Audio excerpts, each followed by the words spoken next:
And here we are.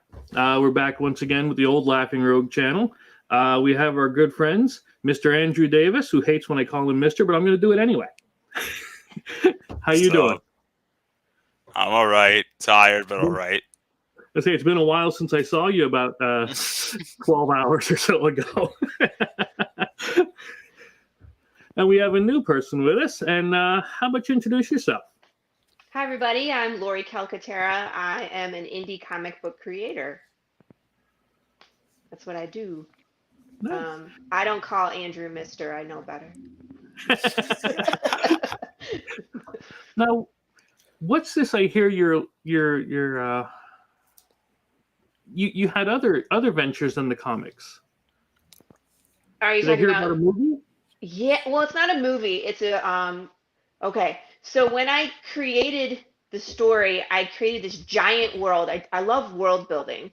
So I made, I really explored all the different things that would happen in this place before I wrote the story. So since there's so many things and I couldn't fit them all in the comic, we're exploring some of these other things with short films and with riddles.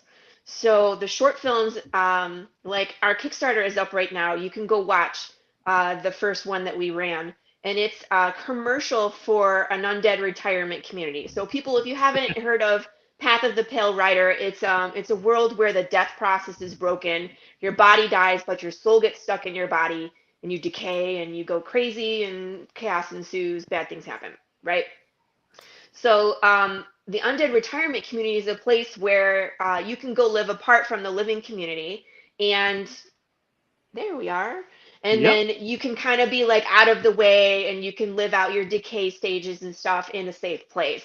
So in the short film, we have that. So it looks like a legit commercial. And then we have like riots and violence and all sorts of other stuff that's like how the world really is. So it's actually, if you scroll down, if you want to watch it, it's only like a couple minutes. I was going to say, Not we'll that watch the one. video. Oh, this is the intro video.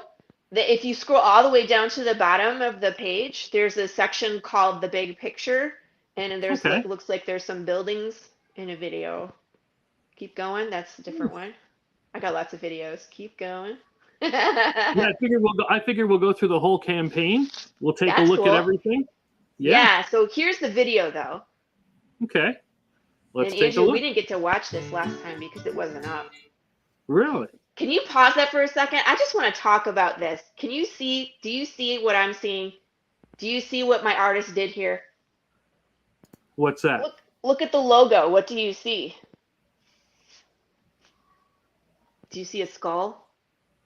Oh yeah, there it is. The eye. Yeah. I don't see how I missed that.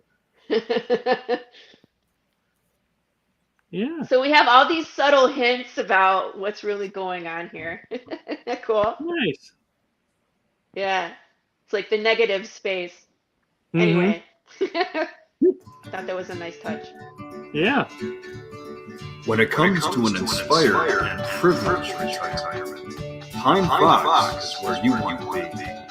Quality of life, peace of mind, harmony, it's all here. The setting is beautiful and peaceful.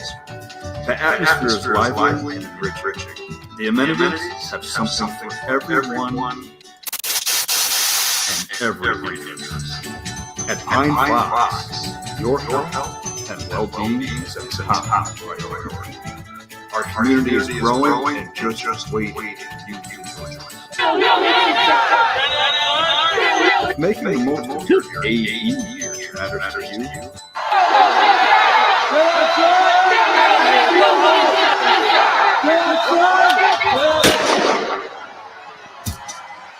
The choice is clear.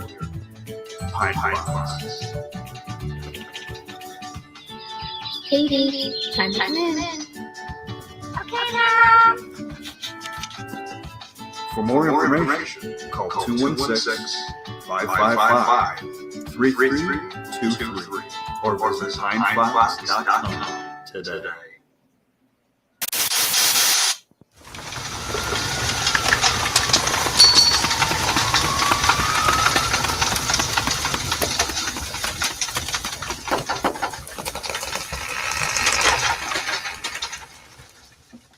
Nice.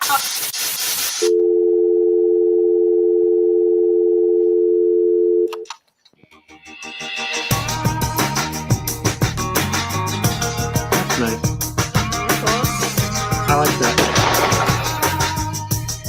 That's it. We have credits. That's it. So it's Okay. just something fun, that you can experience more of this world outside of the comic, because if it's not happening to the main character, obviously you're not going to see it. So, Right.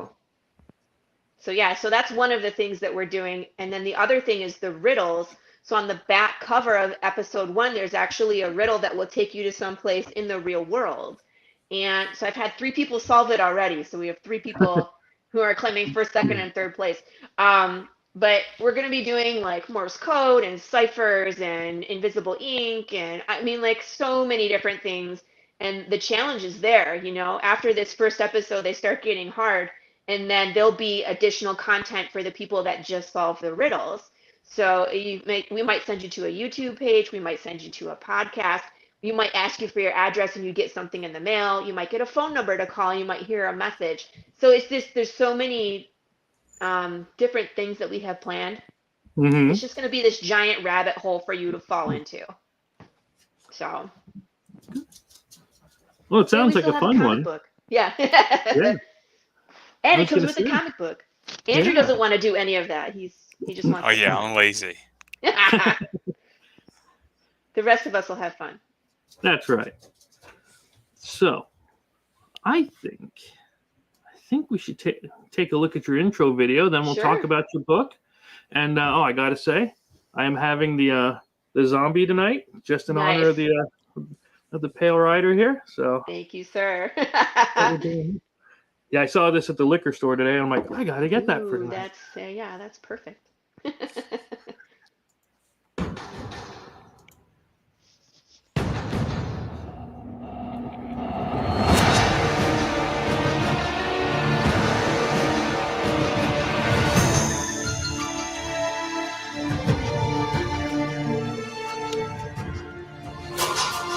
I like that.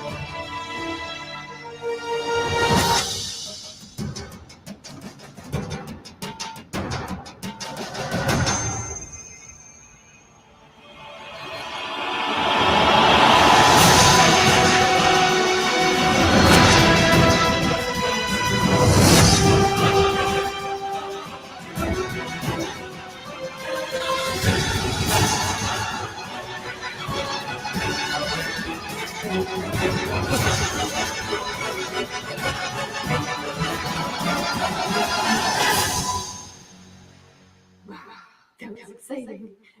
Wait a second. That's better. Hello, everybody. It's your fellow nerd, the Right Calcutta. I am a writer-creator of Path of the Pale Rider, and I just wanted to take a minute to tell you why you should check out our project. So we have this awesome comic book, right? And you get to follow Jude St. Clair through the apocalypse. He's looking for answers on why that didn't die. So yeah, it's apocalypse, it's horror, we have zombies, but the zombies are a little different. And you know what? No spoilers. You're going to have to find out. That's mean. So the next part of the project is well, we'll spoil it tonight, so I'll tell you what's going on. Journey in the comic, but there's so many other things that are happening in this world that I figured we could explore those things with a short film. So every episode that comes out will be a short film with it, and it will show other aspects of things that are happening. And the coolest part about these is that's right, these are interactive. That means you as the reader can be a part of the next short film. So you have to join the Facebook group to get the details, and then all the video submissions come to me for editing, and then we make one big thing, and for the next Kickstarter, you could be a part of the film. So the last part of the project is the scavenger hunts and the Easter eggs. So every comic is going to have something for you to solve, maybe 10 little breadcrumbs to follow. And that will take you to a place where you get to experience additional content that's just for the people that solve the riddles. Gotta solve the riddles, guys. We got a lot of moving parts. We got the comic book, we got the short films, we got the Easter eggs. But what I really need is you. I need your support in order to bring this world to light. I would love to have you just scroll through those rewards, see which one works for you. We have a lot of different variant covers to choose from. We've got a lot of different packages that might fit you. So I thank you for your support. And one last thing, remember, when you're in the apocalypse, swords don't run out of bullets. Nice. Which I did. I did select my reward. Did you? Excellent. Yes, I did. Which one did you decide to go with? I went with this one here. The sticker. Good choice. I like the idea of the sticker, but I'm thinking, well, we'll go through and I'll show that one then. Because there was one cover that I was really liking. Yeah. And I really want to get that one. You can always add on. That's what I'm thinking. Yeah. That's the way to go. That's what I would do. And that's why I did that. It's like if you want to do the sticker and you want to get like the official cover, but everybody likes the David Rodriguez cover right now. That's the one that's really pumping out numbers. So if you want to get the zombie disc cover, you can always add that on, and it's real easy, for me to just put that in the box with the other one. So nice. So yeah, we'll get to that one when I get down. And I saw I don't know who you have. I like this character design here. Let's put it that way. That's one of the things that first sold me on. Well, I heard about this book. About a week or so ago. Really? We were on one of the streams and somebody was talking about it. Cool. I'm like, I have to check that out. I don't remember if it was Max or who it was, but yeah, they were talking about this one. I'm like, I got to go check. Maybe it was Gage. I think it might have been him. Cool. But yeah. So death doesn't work right, huh? Death stopped working. You're stuck here. And it's like, in the usual zombie trope, it's like they're flesh-eating, non-thinking, they just want to eat your brain and that's it. You could shoot them in the head and then you would end the zombie, and they're only, really difficult in large numbers. So in this world, it's a lot different. So in this world, it doesn't matter if you get shot in the head. It would only make you more chaotic because you're using less of your decaying brain. There is no escape. There is no end. There is no point where you could be rotted enough where you're gone. You just might lose your ability to speak, ability to move, but you're still here for eternity, basically on living hell. We're all stuck here together. So, yeah, I mean, these 8 pages that we gave, 8 pages is a lot, but I really wanted people to see who Jude is, what he's up against and how this world kind of works. So it's like, I'm giving you lots of hints and innuendo about things that are coming. That glass is a big thing, but the glass is so important. He makes the decision to stop and take it. And ultimately, that's what leads to the bear waking up. If he had never stopped to pick up that glass, Prince could have tripped and nothing, no big deal. She could have just kept going. Maybe they could have gotten away really quick, but the glass shattering wakes up Big James, the bear, and now it's like, oh. Yep, there it goes. I just love the look. Like Marco, my illustrator, he's so great at capturing expression. Like, look at that. Like he knows he's pretty much boned right there. Ooh, that's like the look from the movie where it's like the thing stands up behind you and you have this panic look in your face, like, oh no, it's there. I don't want to look at it though.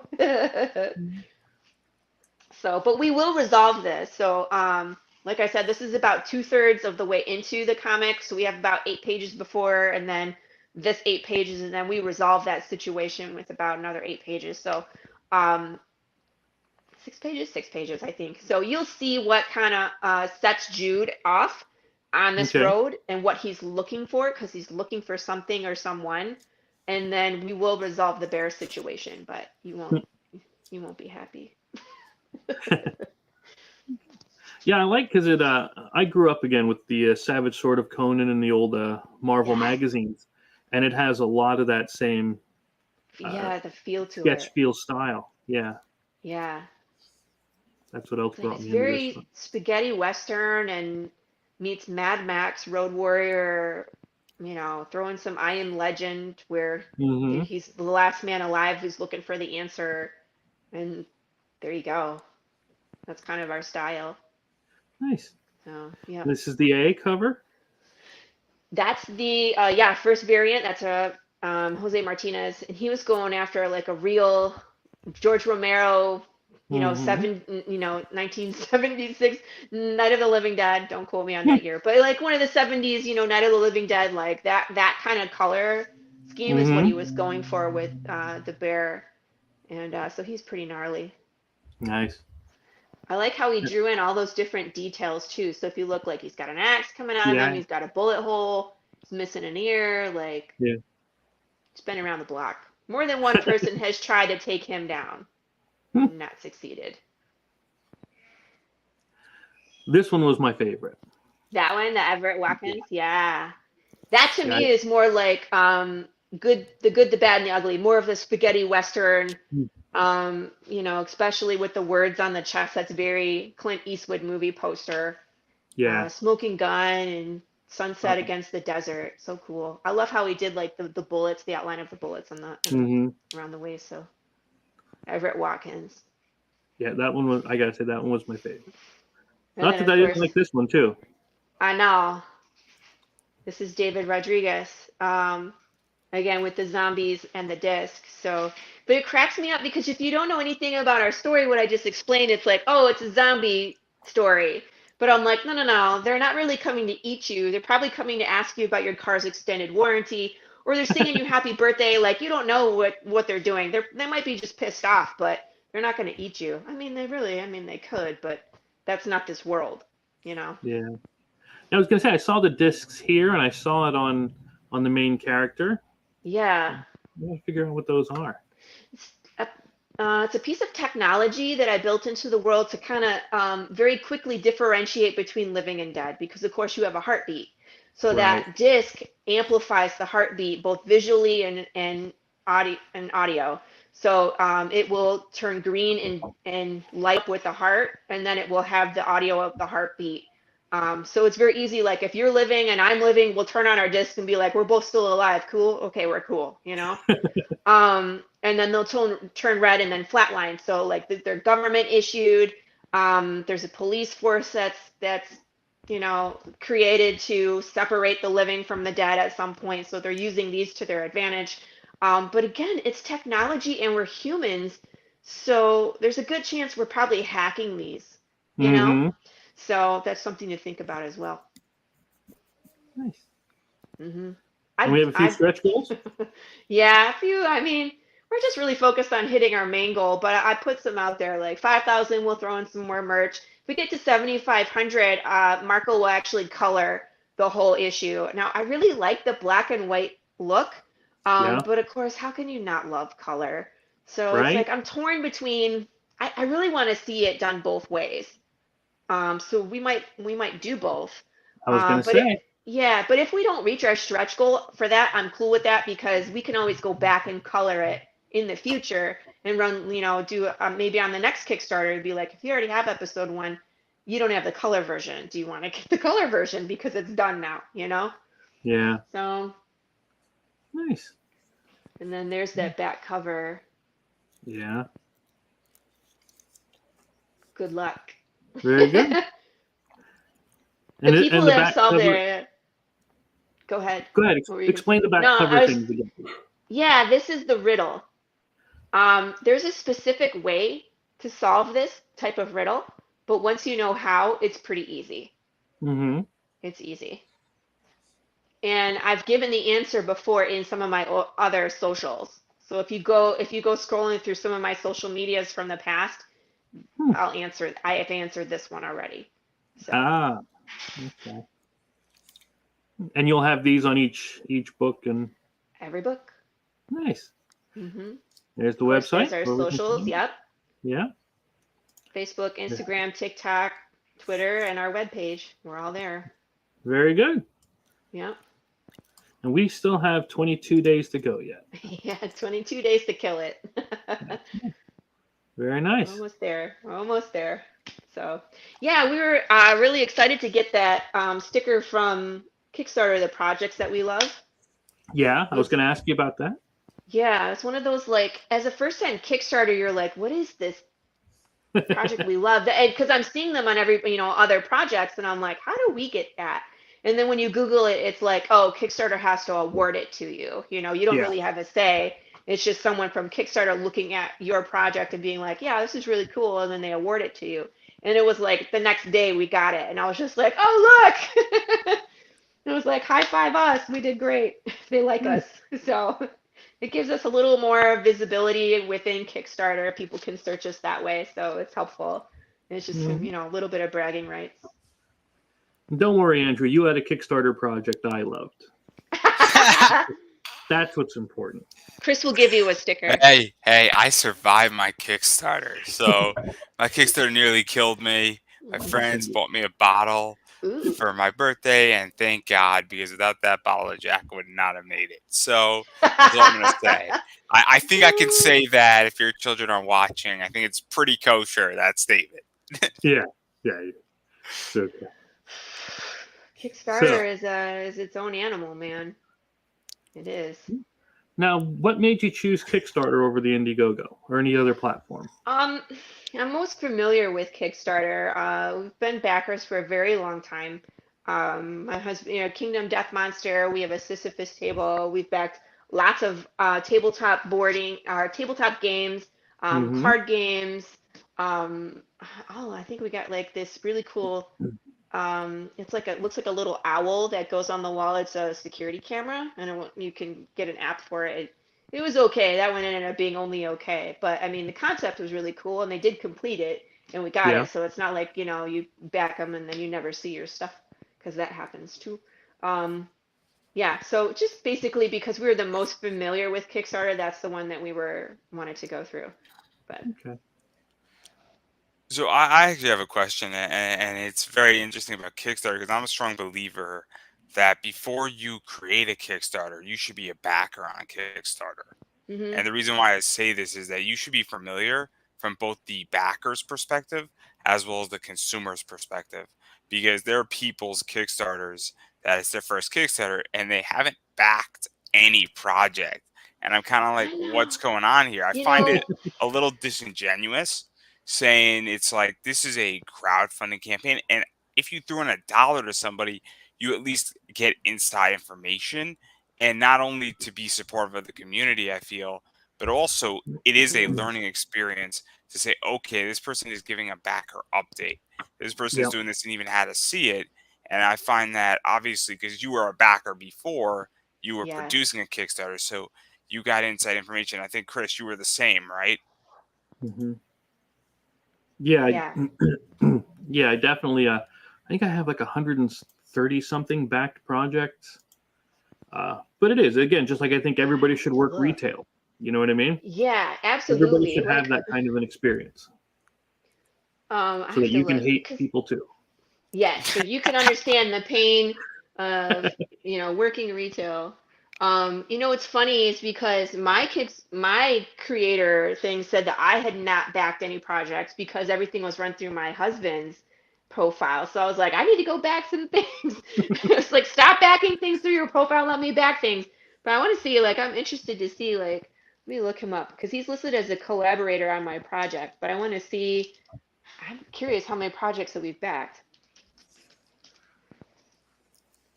I can't find him right now. How do Just you do because I that? don't know about Okay. you, but when I look at somebody's project and I'm like, they back 0 campaigns, I go, okay, what's going on here? Because it's a red flag Right. to me. And it doesn't mean I'm not going to back your project, but it makes me stop for a second.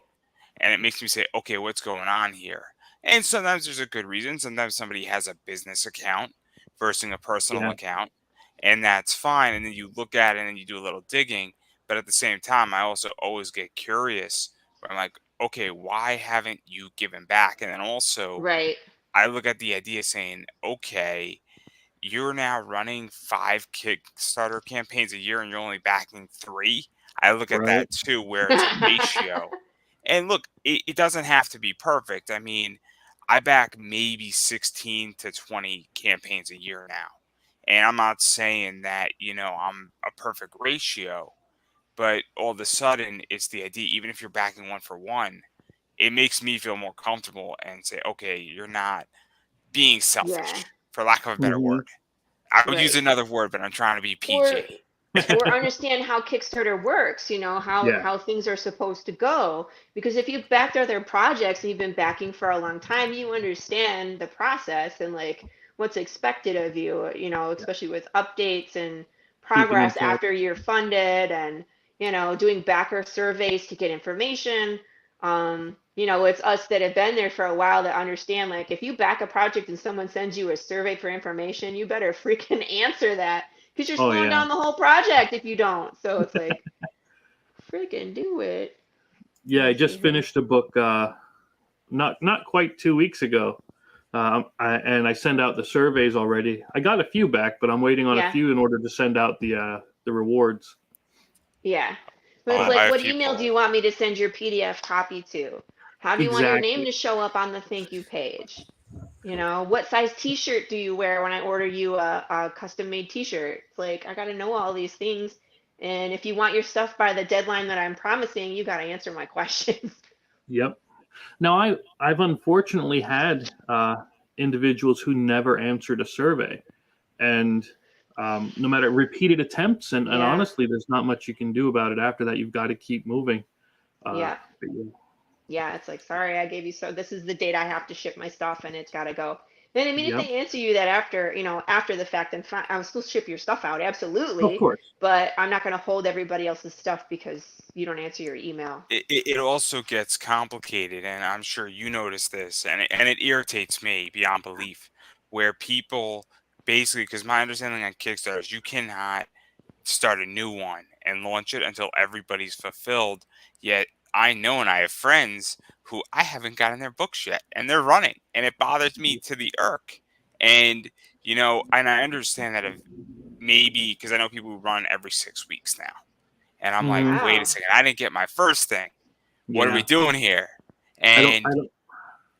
it bothers me. And look, I get it because I'm in a situation, I'm very honest, where Hmm. I did my podcast and everybody has different requirements. So somebody actually just booked something for September.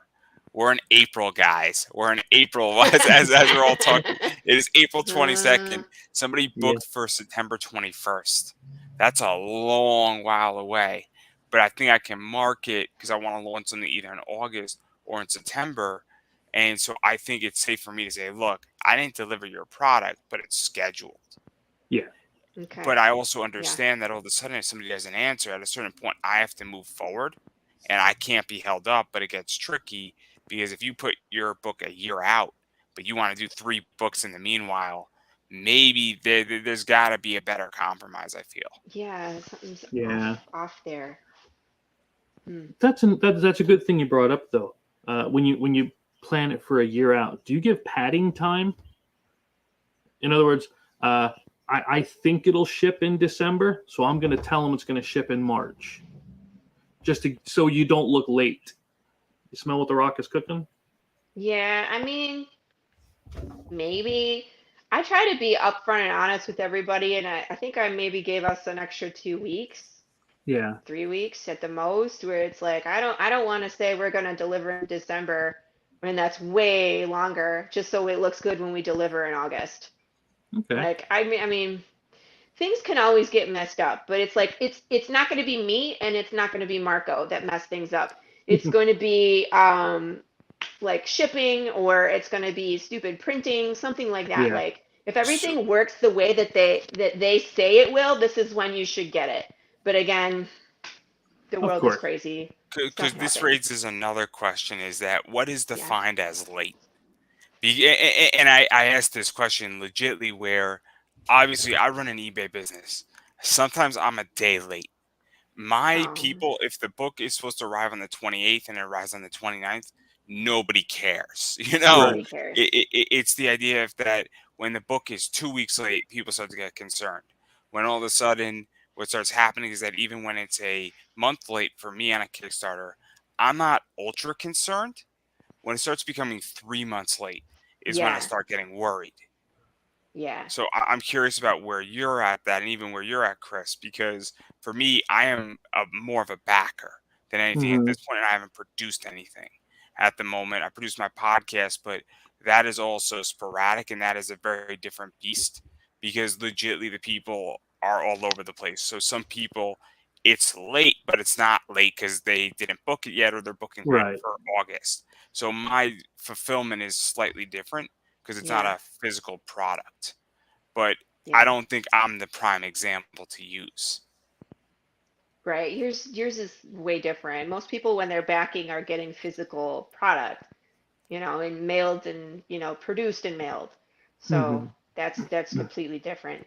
Yours I don't think you would be considered late in any way, shape, or form because people are picking and choosing the dates they want to come on your show. That's up to them. If it works into your Yeah, calendar.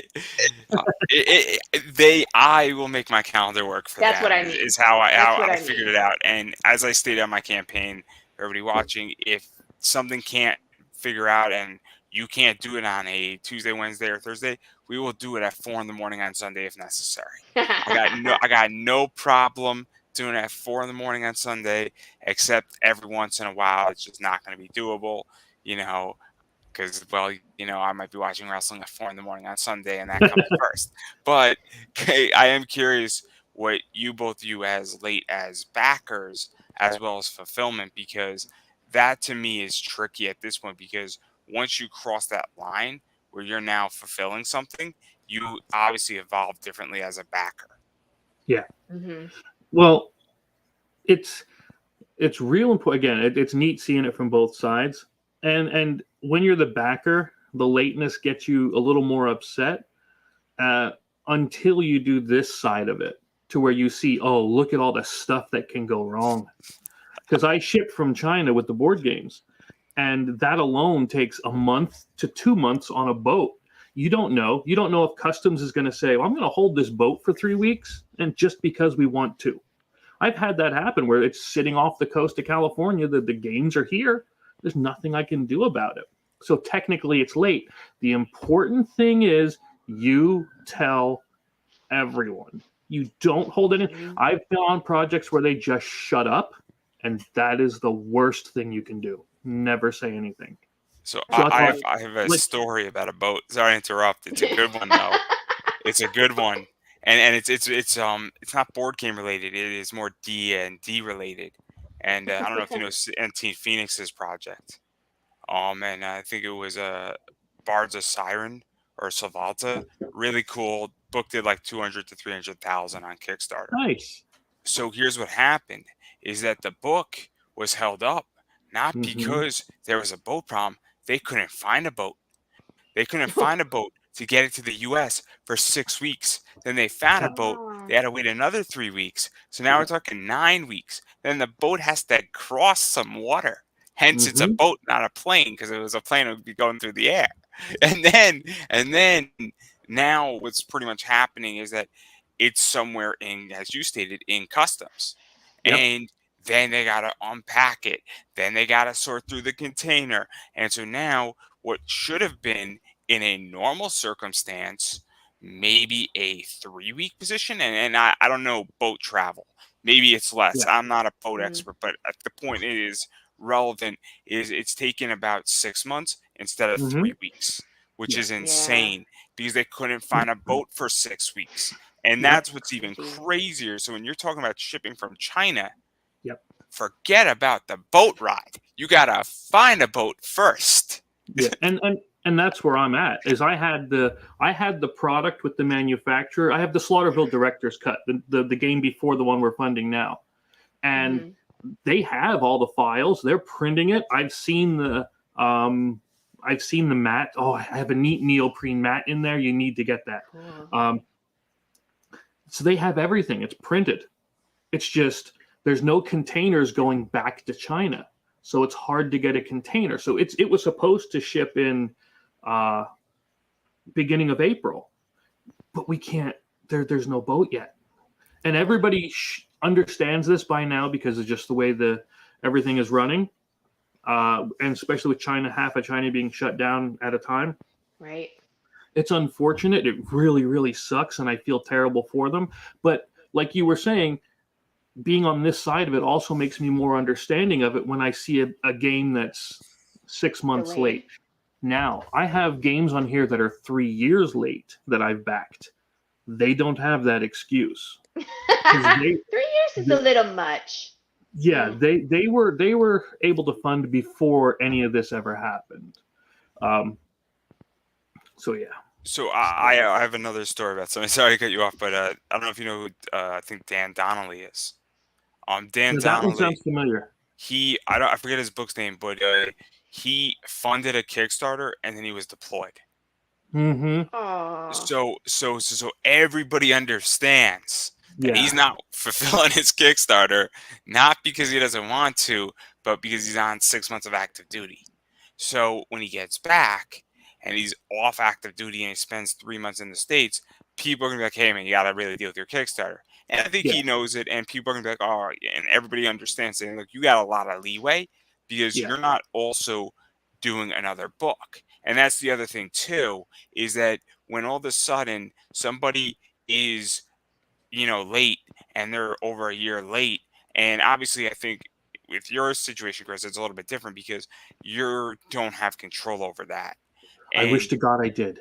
Yeah. it would be the greatest superpower, wouldn't it? Right? How frustrating. Mm-hmm. Ugh. But yeah, so that's my whole thing. And so it's obviously I don't think people have an issue if you're running another campaign because they Yeah. understand that there's no way around it. And this is where I have a huge internal conflict with myself because I'm like, I don't want to screw somebody's business. And look, if Right. you're doing 15, 20, 30,000 on Kickstarter with every single campaign and then you're held up in port and then you're losing that, how am I Mm. going to say no to you? Because at some point, I'm hoping that if I do a comic, I might do an $8,000 to $10,000 campaign, Sure. and if I print it and something gets screwed up by 2 months for whatever reason, but I want to run another one, I don't know if I'm going to be in that situation. So that's why I'm not trying to throw fire Well, on it. But the book that's where that I'm waiting, communication is key. That's what we were talking about. You have to be able to communicate the reason behind all the delays to your backers, as long as Mm-hmm. they understand that A, it's outside of your control, and B, that you're still working on it and that we'll get it to you as soon as possible. I don't see why anybody else would have a problem starting the next project. Be like, we're already done, everything is shipped, it's just in transit. I'm just waiting for it to show up at my house so I can distribute it to you, but we're ready to start working on episode 2. Let's get that Yep. rolling. My artist see, needs something to do. Let's give them something my to my do. my whole issue is that, and this happened to me with a campaign, is I didn't get issue 2 yet, and you're funding issue 3. How do I know Hmm. if I'm gonna like issue 2? Because I don't know about Yeah. the two of you, but I've read books where I'm like, okay, issue 1 was okay, issue 2 was, I'm not too sure how Yeah. issue 2 is gonna Oh. go, and issue 2 was bad, and I'm like, I took a high flyer, you're a friend of mine, I'm giving you a chance for a second one. I don't mind taking a $40 risk because I want to see you do well. But I'm like, I'm not going for issue 3 here. And, Maybe you just do PDF and then, I didn't even you want to do a know. PDF of issue 3. It was that good. Well, Like, in that case, just don't do it. And if Yeah. it's like once you get your episode 2 and you can make that, if you've missed the campaign for episode 3, if they're smart, when they do campaign number 4, they'll re-release episode 3 for you. With a new cover. Yeah. Right. but In but but color, it, in it color, irks and me. It was that I want the ability to read and see what you've done. And, Yeah. obviously, I also want yeah, it in my possession because I hate to say this, but packing to me matters. How my Mm-hmm. book arrives safely, and I want to see that you're holding still standards up. And Yeah. it sounds weird. It's kind of like if you don't go to a bar for 6 months, and then you went to the bar and it was great, and then you went to the bar and it was horrible, and there's fruit flies flying all over the place, and you invested money in the bar. You're going to be very upset 6 months later. And so that's yeah, how I view it, where I'm like, look, I want my product fulfilled before, and I don't have a problem saying, look, I'm doing comic book B that has nothing to do with comic Mm-hmm. book A. That doesn't bother me. It's when it's the same series. It really irks me because I'm like, wait a second, you didn't fulfill on this. I don't think you're gonna do Slaughterville 4 until this game gets taken care of. That would Right. irk me, and I think that would irk other people because they're like, I didn't get the chance to yeah, play the Slaughterville game, and what's going Yeah. on here? I'm so upset. Like, yeah. Here's That's hard here's the though. thing it is. Here's the thing I do. Not only do I keep them informed, but any add-ons that I already have, I will ship them out ahead of time. In fact, I've done that. I've shipped out because people have ordered Slaughterville too, and so I've already shipped some of those out. Sure, it costs me a little extra in shipping, but to me, my people are more important than the money. Yeah, and that's the thing. They are not backing. Okay, yes, they're backing your product, guaranteed. But 99% more, they're backing you, whoever you are. That personality, that is who they trust. Sure, but they should like your product too. But I gotta ask you, you were talking about a PDF, right? Yeah. Do you also do CBR or CBZs? I'm not familiar with those. Okay. Yeah, I don't know what that is either. It's an electronic comic book reader software. Like all the software uses files called CBR or CBZ. Real simple to make, right? All you do is you take your art files, your cover through front to back. Okay, number them 0, 1, 0, 2, 0, 3, all the way to the end, and then you zip it. Okay, put it into a zip folder, a compressed folder. Change the extension from zip to .cbz, and it turns it into a comic book reader file, so that this software can actually read it. And it takes 12 seconds to do because you got to change the file extension. But I'd highly recommend everybody do it that's doing a digital book, because again, it doesn't cost anymore. You already have the files sitting there. But yeah, it's just something into that. I'd say just something while it's in my head quick to point out there. Not to mention I've had half a zombie, so. You're flowing. Let me ask a question. What is the advantage to that? Because I don't know anything about this. Obviously, I love PDF, and PDF for me works. I also like the fact that it's just the most transportable file in the world. Yeah, it absolutely is. Yep. I mean, actually, that's not true. MP3 is actually the most transportable file in the world. PDF is like second. It's universal, but what is the advantage? I don't even remember the acronym for it. CBZ. Yep. Let me just share this tab for you, if you don't mind. Don't mind and then I'm going to do yeah. These CBZ viewers, these comic book readers, will allow you to go through page by page. It lets them zoom in on each one. It gives them easy navigation for comic book files, and it uses CBZ, CBR, or PDFs.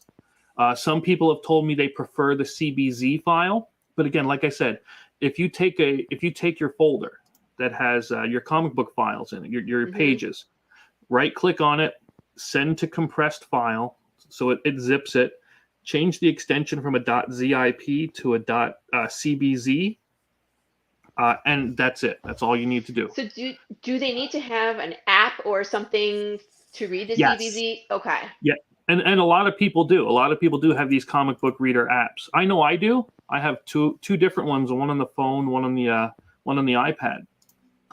Because that's just it lets me again zoom in, it saves my pages, and it organizes the files on a bookshelf and everything else.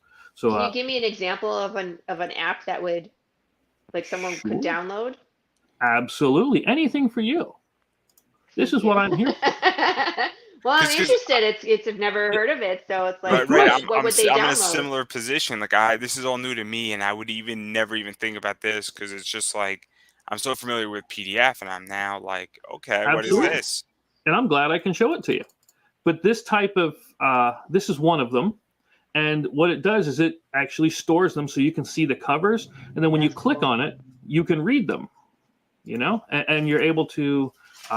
And again, let me just go to the top 5 CBR, CBZ readers. This one I've never used. I'm not, to be honest with you. And it might be the best one, called Simple Comic. Yak Reader. Yep. That's a decent one. Comic Book Lover is another one. But again, this is the thing about them is it lets you scroll through the pages. Some of them will even allow you to do it panel by panel. So it intelligently focuses on the panel itself. But so if they're having trouble seeing, and I've had, honest to God, I've had people say this where, they have trouble reading or trouble seeing the file. So in this way, it allows them to pinch, zoom in, and so on. Comic Nerd's another one. It works a lot like Comixology, but it doesn't suck. Yes, that's what I was going to say. I was gonna say Yep. Comixology does all of that for like your image because I get a lot of image comics, so it's like you could look at it panel by panel, which I love to do. But yeah, it does kind of suck. I love Yeah. Comixology. I'm reading I am something not that I, I got it. Let me I back have up. no It's shame. really good. It's really good. I mean, it does what it's supposed to do, right? It just changed a bit since Amazon grabbed it. Mm, Hey, I'm poor and I'm broke right now for $6.37. I have so many comics at my disposal. I have that's true. 85% of Zenoscope's library at my disposal. And Nice. when I am exhausted at 11 o'clock at night and I don't feel like going to bed, 3 hours later, I read all Sonic the Hedgehog from IDW. I'm like, oh man, this is great. How the hell did I not read this before? Like, But I'm You're gonna be funny. but yeah, Look at that. I'd recommend you check out the CBZ CBR stuff. And if you need me to show you later how to do it like off stream and stuff, I will gladly do it. It doesn't take long. I gotta say, I was looking back, something was bugging me. Not bugging Yeah. me bad, but I'm like, I know I saw something. I didn't realize this was the glass at first. Yeah, It didn't that's the hit me shattered because glass. when I was scrolling through, I'm like, oh, she mentioned the glass before. That's what these are. I'm like, okay, Yeah. now I like that. Now I like that cover more. Don't get me wrong, that other cover is still my cover. Don't get that. That's the one I want. But yeah, and I don't. They're all really good, just depending on what angle you want to focus on, right? Do you like the Yeah, Western aspect? Do you like to me, Marco's cover just represents like how the world works now. Like any small decision that you make could have just dire consequences. If you want to focus more on like Big James, who's the big baddie in this comic, in this yeah, episode, there you go. You want to focus on the Western, you want to focus on the zombies and the disc and the washed out world. We have it all. It just depends yep, on where you want to go. I love them all equally. yeah. I I know. mean, Yeah, I know. This one keeps coming back to me. But yeah. yeah, I'm gonna have to get both on. And you know Yeah. what? I'm gonna be honest with you.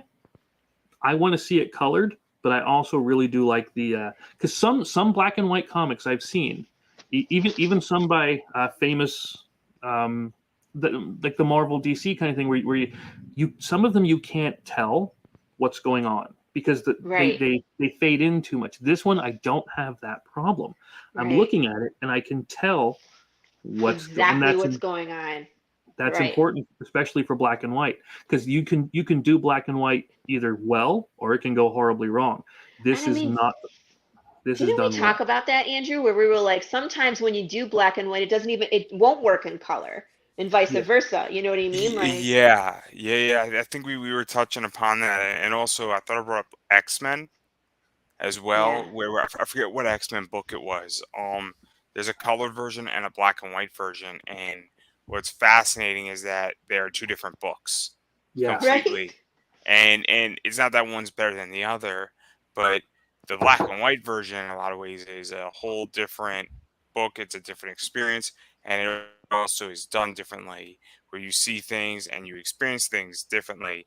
And then even going forward, there's been Ultimate Editions of Court of the Owls, Mm-hmm. which That's is one, cool. one of my favorite, DC books in the last 20 years, with Scott Snyder. And that book, not with even, they took out the words, they took out like Oh all the yeah. panel bubbles, and you're just seeing it page by page by page in black and white. So And cool. you're not reading it for the story at that point, but you're looking at the art and you're seeing the lines and the pencils, and it's very different as well. And so it's Mm. really a fascinating thing but black and white can suck. It really can, and it can be Yeah. rough. It can be Mm-hmm. rough, and it's complicated sometimes with what happens in black and white, because color is Yeah. Mhm. a very interesting component. Where I was speaking to somebody 2 nights ago about color, and color directs focus on a page. Color also invokes emotion. When you see red, Mhm. typically it Mm-hmm. means stop. It naturally is an association.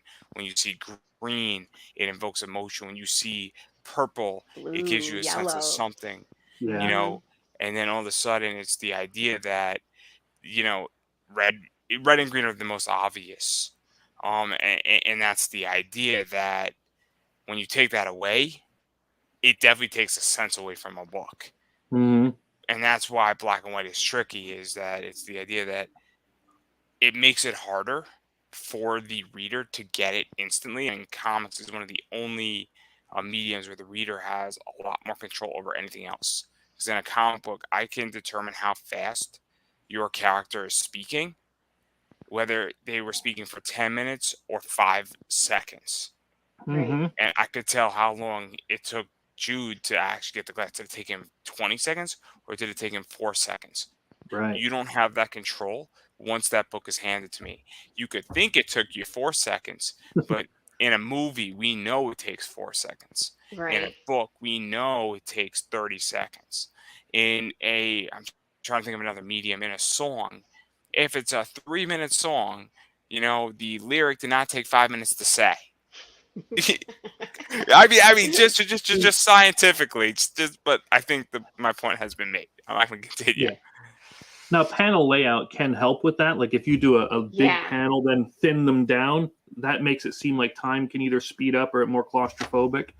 But Right. This guy here, the one that did this, is Ernie Chan, and it's I wish I had met this person. One of my favorite artists of all time, but I couldn't see his work here in color. I could. Like you said, black and white can be ruined by color, and I think it might kill it. But yeah. I mean, just like you would lose a lot of the detail on the ground, like the cracks in the steps and stuff like that Yep. would just become unimportant. Exactly. And here, like the smoke, the white, it's so bright and it just takes your eye through both pages. So, because you're kind of like, Mhm. you follow it up and then through the elephant character and then back around and then, to the sword. And of course, anything that's on a diagonal will also lead your eye to where you want it to see. So then it takes you through his body pose, of Yep. both weapons. So it's like, it's a very dynamic,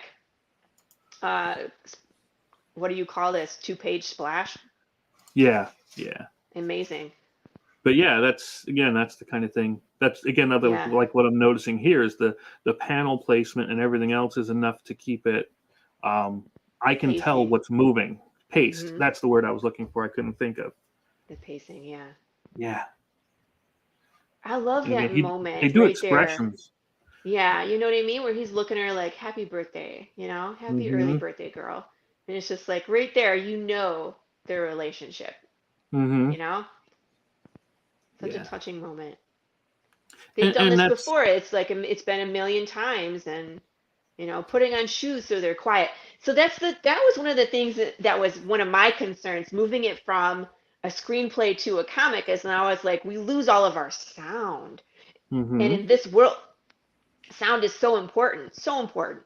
Like having to be quiet on the road so that way you don't inadvertently wake up a dead bear, or there's other things that it's like at times that are so loud it's deafening, and it's like we can communicate that through like context clues and stuff on the page, but you lose some of the dramatic flair. You know what I mean? Mhm. So it is what it is.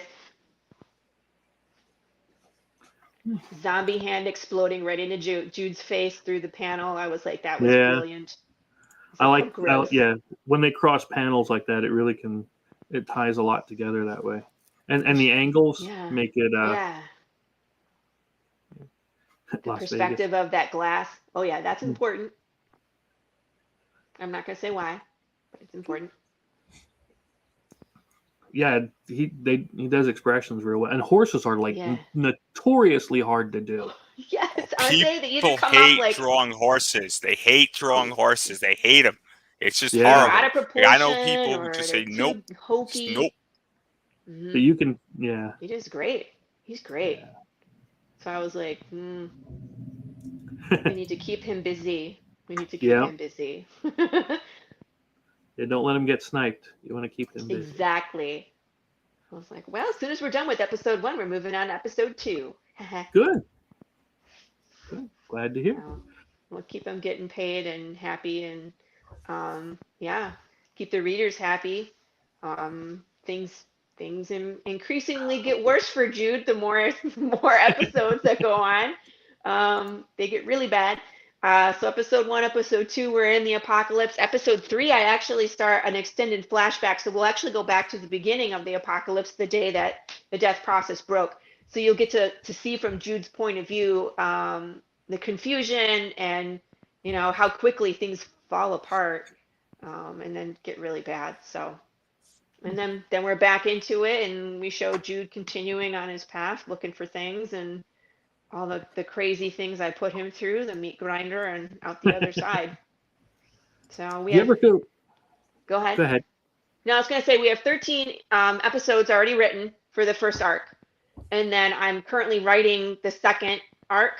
And then I have intention of writing a third arc. I'm not sure if that will get us to the ending or not. I have an ending in mind for the whole series, but I don't know how long it's going to take us to get there. I was just about to ask you about the 13. 13, lucky Yep. number 13. Very nice. Mm-hmm. Yeah, I do like I like character design. Now, do you ever feel bad about what you do to them? Sometimes. I feel like poor Jude. It's like he's not. What did you call him, Andrew? He's rough. He's Rough, rugged. rugged. I'm trying to think what I called him. It was a good perception of what Jude is. He's not a finished product. He's not an expert martial artist. He's not like a super smart, He's almost unrefined, but purposely. Like Yeah. I don't know how to. I had the thing in it, mind Yeah. slipping. It's almost like you have an unfinished product, but intentional. So Yeah. I had a word for it, but I can't think of the word. But that was the idea where I was like, he's messy, He's but messy. And it's done in a way that makes sense. I don't know. right. He makes stupid choices. Mhm. He picks fights. He's super sarcastic. And it's almost like he knows what he's doing is probably a bad idea, and he does it anyway. He has a lot of moments where I think his biggest skill is luck, where he kind of Yeah. lucks his way through the apocalypse, and it's like at some point this luck is going to run out, Oh sir. man, I got a Stop great book pushing your for luck. Jude. I got a great book for Jude. It's something your feelings, and a lot of people can use that book right now. And I'm sure everybody can figure out the word I would like to use. And, Right. Yeah. but it's actually a well respected book, and it's all about controlling your feelings and mastering your Yeah. feelings, because Mhm. unfortunately humanity and as humans we my choice to do A affects my choice to do B, that's C, D, E, F, G. Yeah. And Yeah. it's the idea. I'll just ask this question. So you're hungry. That legitimately, there's 35 questions that come out of that one question. Mhm. And so when you master your feelings, which is what Jude needs to do, it's why he gets himself in trouble. But it's like you have to look at the meaning behind it, because everything is done with a purpose, and sometimes it's like he gets himself into trouble, and then you really have to look into what he's doing, what he's trying to accomplish. So I love twists. I'm that stupid person that goes into a movie with a big twist at the end, and I figure it out in the first 5 minutes. I'm one Yeah. of those a-holes that's like, hey, the uncle's the bad guy, and this is why he did it. It's like. So let My me husband- ask you a question about that. Did you see Yeah. Knives Out? Did you see Knives Out? Yes, of course. Did you know what was going to happen with Knives Out? Well, okay. I knew who did it. Like I had figured that out, but I didn't realize the other twist with that the needles had been switched.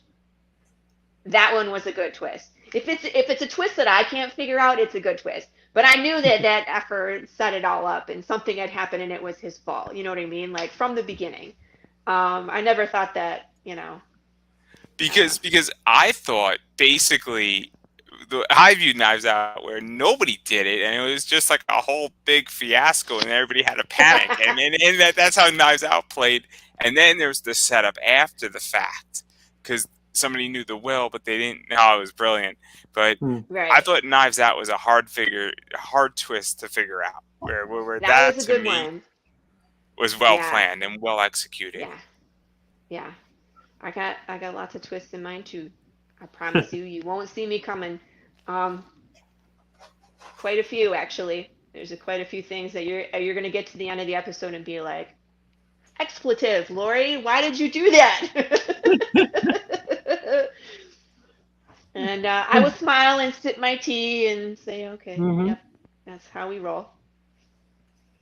And back to Jude, it is always important. I mean, a lot of the best characters do have flaws. There's nothing worse than a perfect character. Right. Because there's nothing to grow with, there's nothing to follow, and there's nothing to root for. Like, boo. Boring. Yeah. Now you said his decisions. I'm sorry, you go ahead. no, please. No, I was just going to say his decisions is what really, it's like it's based off of what his character is. He's making decisions, and then it's like it sets things in motion that he had no intention of. So it's just really interesting, what would you do in these situations, and then it leads to all these other things. So it's fun. What were you going to say? I was going to say, you said you're into the board games? Yeah. If you don't mind, I did promise the people today I'd give them a little preview of what's coming up. I want to hear all about yours, because I was trying to watch some videos prior to me coming on, and I didn't get done. So I want to hear all about this. So please go ahead. And you're active right now too, so I could go back. Yeah. Cool. Yeah, we just hit our first stretch goal. Woohoo! So that's good. And if you like horror movies, this is kind of the game for you, because what we've done is we've made a modular town called Slaughterville. And in that town, 1 to 6 people, you take on the role of the typical horror movie stereotypes, like the stoner, the jock, the hot chick, the final girl, all of these. And you try to see how well you'd actually do in that town. Cool. Against, I think we have 21 villains now. With these 3 that we just, 4, technically 4, because we did unlock the mirror town where we turn you into the villain. So you're the bad guy. And all of the other people in all of the other villains from before are actually standing out against you, because, I'll show you that one in a second. But we had the B-Man, which is our Candyman homage.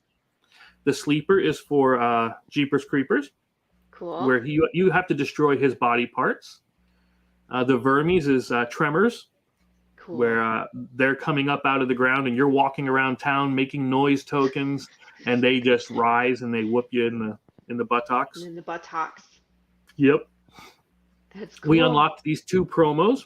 For this week, we unlocked Krampus. Well, it's a gift from Krampus. Krampus, yes, nice. And Strange Brew, which is hinting at our bar location that's coming up. You can add on the graphic novels, Slaughterville 2 Deluxe or the Director's Cut. Heck, add them all on if you want. But yeah, we unlocked the custom metal D3 die, and we're working with our metal die manufacturer to get that made. So we'll have that ready. But yeah, we have a lot of videos. In fact, Kickstarter Radio is a big one that's been, and I don't send them anything, which is cool, because they just find it and they do the reviews for us, and real good people there. Same thing with Doug Herring. Nerdvana did one for us. Cool. Yeah, so we had a few good videos. But like you were saying, I have 165 backed, 9 created. And so we try to stay a little busy. Just slightly. I was like, I can't imagine the logistics that goes behind making something like this compared to like, I got a 24-page comic. Yeah. Well, that's the other thing I want to ask while I'm getting this set up. Let's say this, because this actually happened to me. My first one was 48 pages. And I started doing the second one because that's out being drawn now.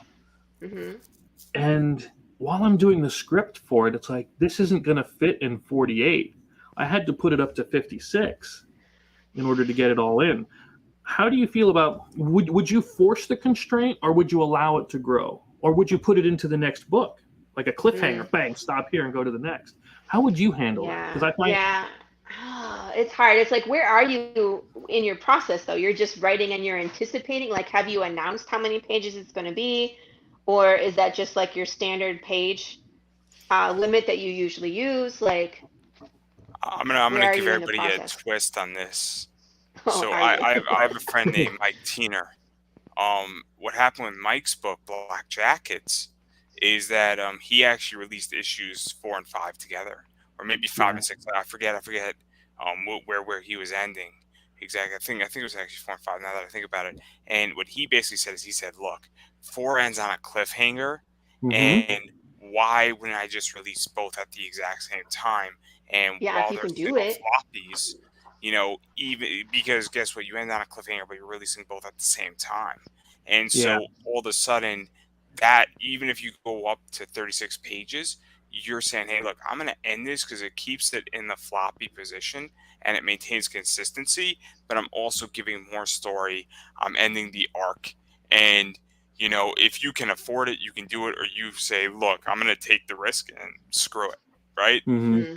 And so that's also another position where you can go and say, look, I want to keep the 48 position, but maybe I'll Right. release issues 3 and 4 at the exact same time and give 96 pages, and maybe I'll make 10% less, but I've also kept the consistency, because I don't know Right. about Yeah. any of you, and I'm going to give a mainstream position.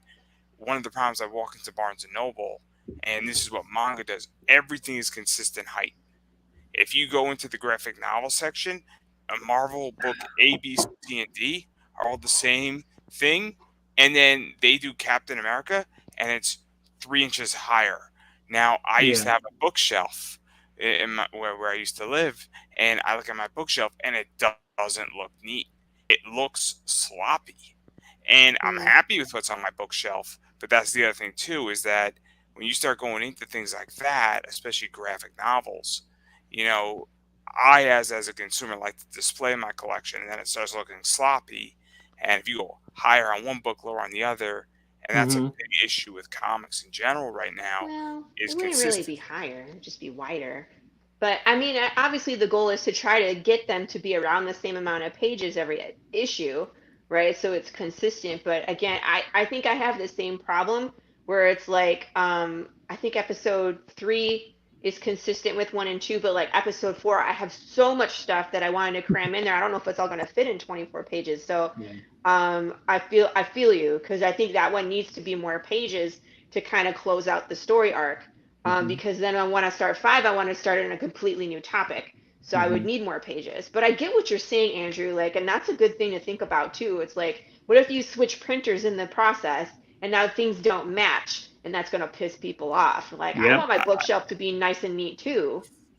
I'm a big manga guy, this is one of the biggest problems, and Tyler Ah, Carpenter speaks about this, where it's, you look at the manga section. So there's Barnes and Noble where I used to go yeah. up, and I go to it every 3 weeks, and I like the guy at Starbucks. It's fun, and you look at it, you look at the manga section, it looks Mm-hmm. neat, it looks clean, it looks professional, and I understand that obviously your personal bookshelf is not going to look like Barnes and Noble per se, but it's the It idea that might. to sell something, and the presentation looks very nice, and so all of a sudden consistency on how are your books being printed, shifting printers, if I know that DC Comics, I'm looking at a stack of DC Comics next to me right now, they all look printed the same.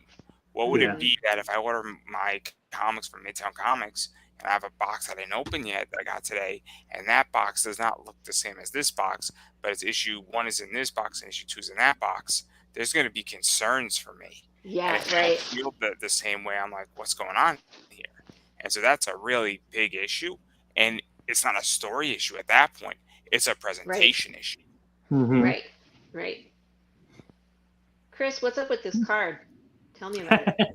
This is when you're the bad guy, you get to choose from one of. Right now, we have 4 different plots that you're able to do. The first You one's get a to be the bank bad heist. guy? Yep, that's the new villain that they unlocked from funding in the first 48 hours. Is they're Oh. now allowed to be the bad guy. So this one lets you be like a bank heist, a thief, where you're trying to get clues and take them back to the starting area and drop them off to your stash. This one's a murder spree, where everybody's working against each other, and you're trying to kill as many allies or other characters as possible. And the one that kills the most people when the timer counts down, they win. So yeah, that's that one. Cool. Corruption. You're trying to Turn turn the everyone defenders. evil. Yeah, Yep. In this special villain, you're evil. normally you work together. It's cooperative, and everybody works together. This one here is a turf war where you take a location and you try to defend it against everybody else.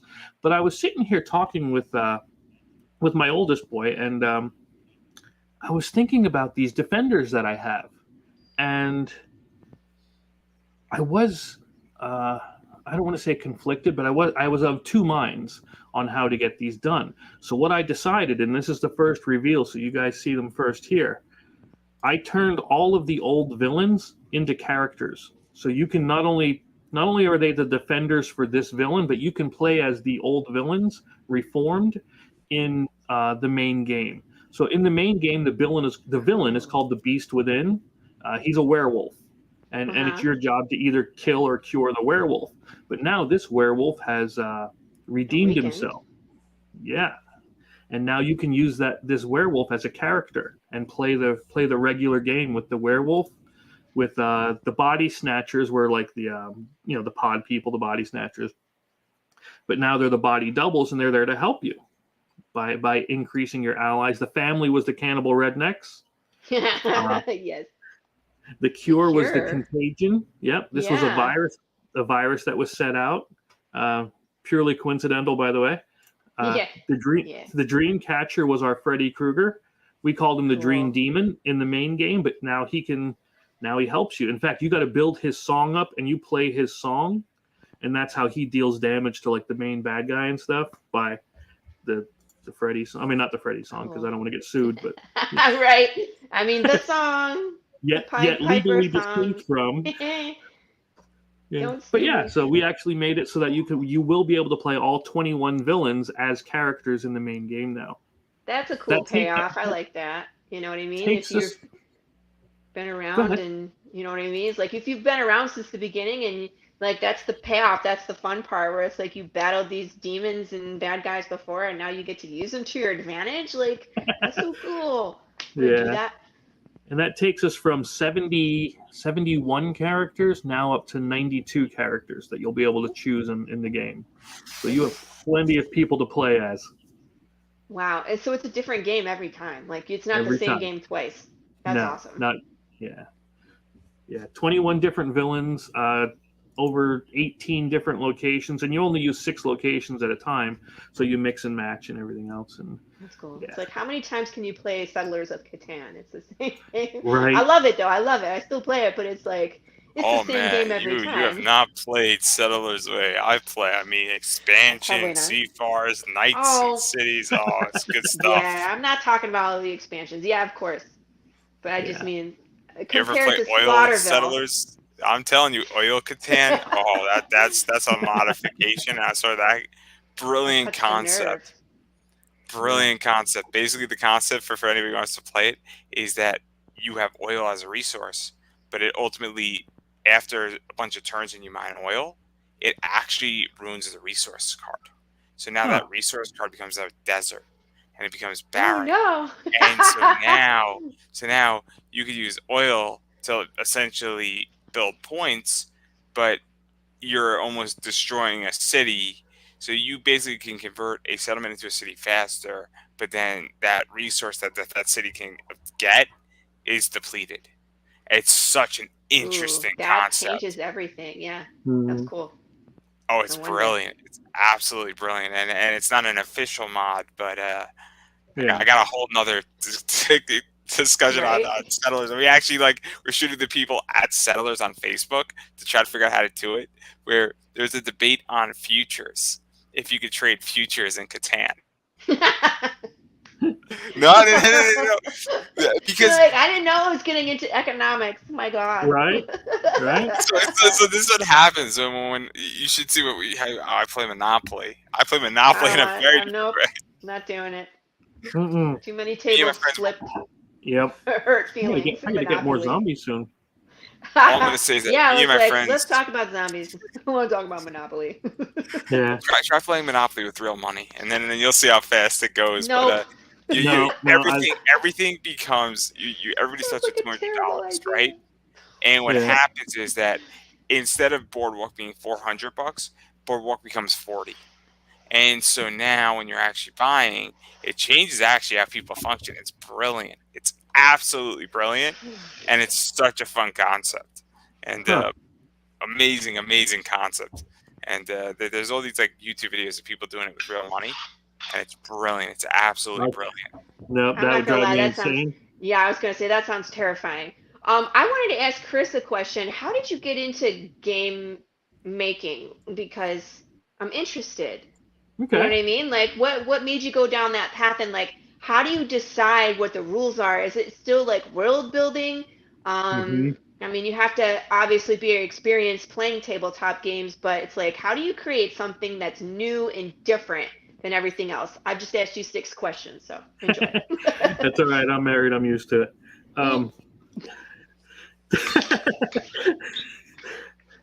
Touche, it's sir, it, touche. yeah. It's all about. Again, I started off. I've written novels. I've had published, and I like to tell stories, and that's what I wanted with the game. Was I wanted it to tell a story.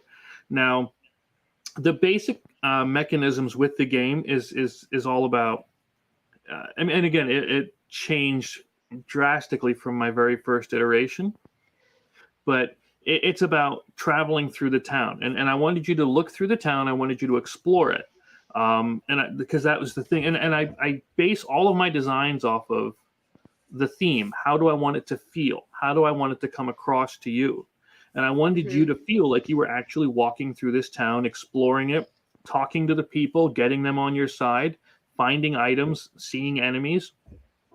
And then each villain, as they come in, their deck, because they have their own 24 card deck that goes along with them, is themed towards whatever whatever the villain is supposed to be, like the Vermes, the Tremors villain. Whenever you walk around town, you're making noise. And as you're making that noise, the Vermes, the worms, are coming up through the deck. So they're being drawn to the top. And then when they come out of they burst through the town, burst through the ground, they cause damage and havoc and attack you. Or the slasher that we have, which is our not quite Jason Voorhees.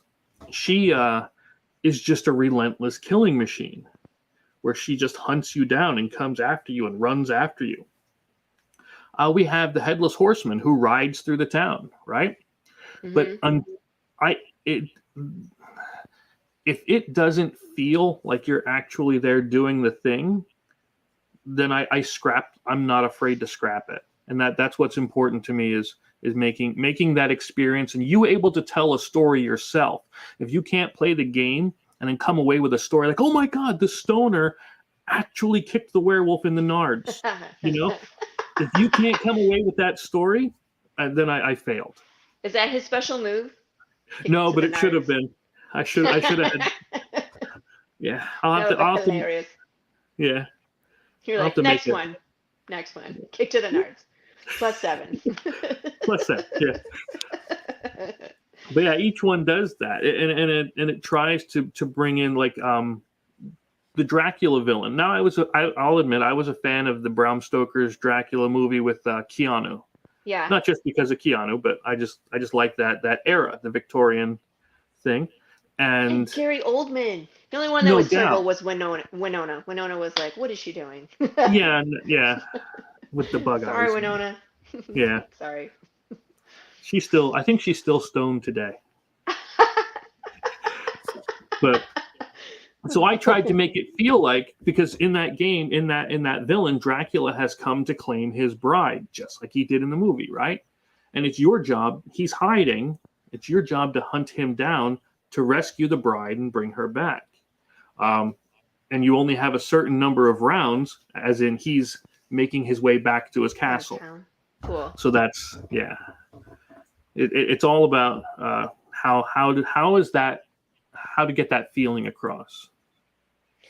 I think Path of the Pale Rider could be a game. I've had lots of people request to do like almost like a choose your own adventure. There's so many like ethical things that come up in this story that it's like, do you support the undead or are you against them? Like, are you, if when your child passes and they're undead and you're alive, do you let them get taken?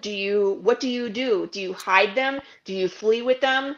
Do you, Yeah. I mean, there's all sorts of different things. So it's like, I would love to explore that idea. Obviously, I'm not ready to do that. Like, I just want my comic book out, but it's something I would love to spend time and develop. So maybe, 3 or 4 episodes in, we could start working on.